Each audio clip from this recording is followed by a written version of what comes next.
بسم الله الرحمن الرحيم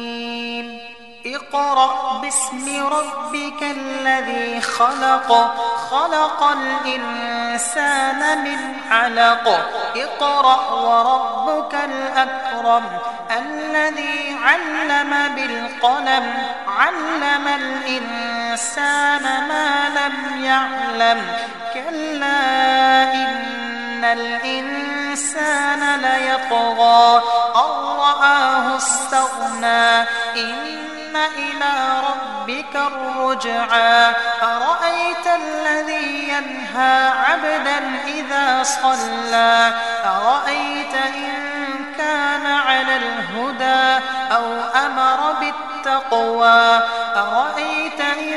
كذب وتولى ألم يعلم بأن الله يرى كلا لئن لم ينته لنسفعا بالناصية ناصية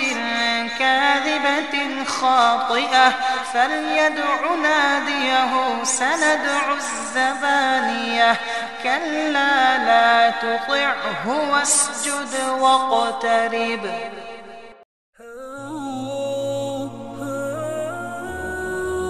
For more videos visit universalislam.pk.